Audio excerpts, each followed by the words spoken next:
So let's talk about everything you're going to have to do on the launch of 2.1.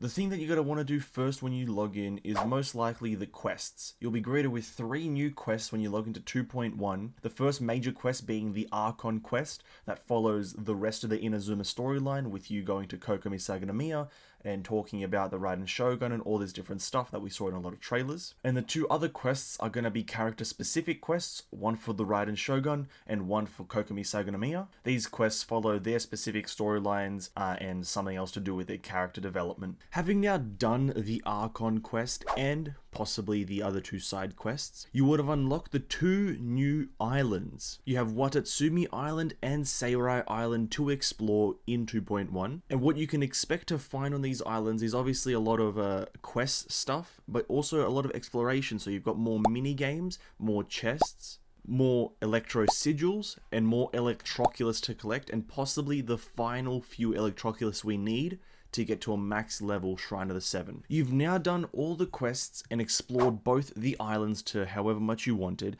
and you're ready to fight the bosses. Well, there's 3 new bosses that you're gonna have to fight in 2.1. The first 2 bosses are just world bosses. You can farm them on repeat, and that is the Thunder Manifestation, which is the Electro version of the Oceanid, and you've also got the Hydro Hypostasis, adding 1 more to the Hypostasis series. And we've also got 1 more weekly boss to fight alongside Tartaglia and the rest, and that is La Signora. Obviously, not much is known about the fights right now at the making of this video, but when 2.1 launches, I'll make a guide as quickly as I can to inform you guys of how to best defeat the bosses. The next thing you're going to want to do is decide whether or not you want one of the new characters being released in Phase 1 or Phase 2 of 2.1. So in Phase 1 of 2.1, we have the Raiden Shogun obviously in the banner alongside with the new 4-star Kujo Sara. My opinion on these 2 characters is up and down. I don't really much like the Raiden Shogun's playstyle, but Kujo Sara is looking quite nice.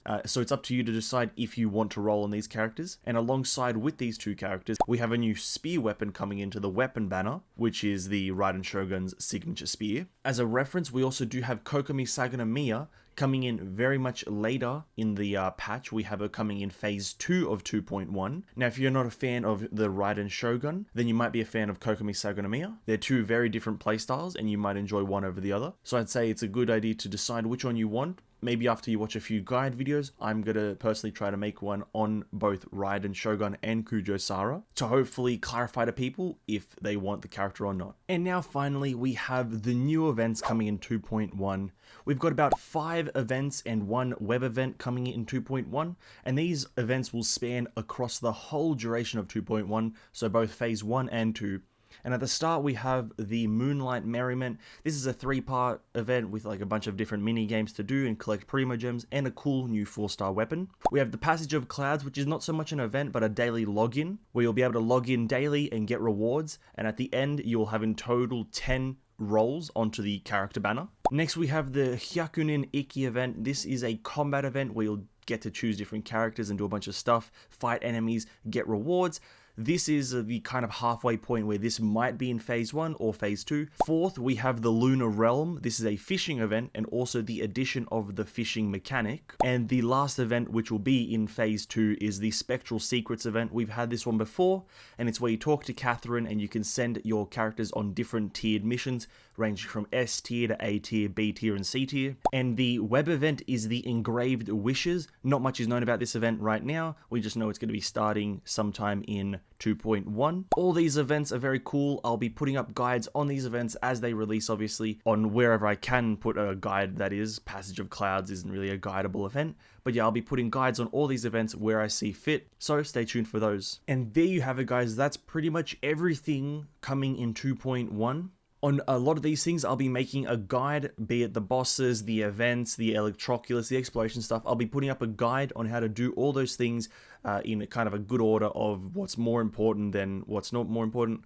Obviously, I'll do the electroculus stuff and the boss stuff first, and then the event stuff will come a bit later. But I'll be putting up all the guides, within about a week or 2 of the release of 2.1. And I'll also be trying to get those character guides out, or character overviews and ideas out, get out an opinion on the character to see if you guys want to roll on them as well. But with all that being said, that's been this kind of what you have to do in 2.1. Thank you all so much for watching. If you did enjoy the video, hit that like button. And if you enjoy this kind of discussion type content where I just show you guys what's happening, tell you guys the ideas, and then we go into the next video, then hit that subscribe button. Have an amazing day, everyone. I'll catch you all in the next one. Peace out.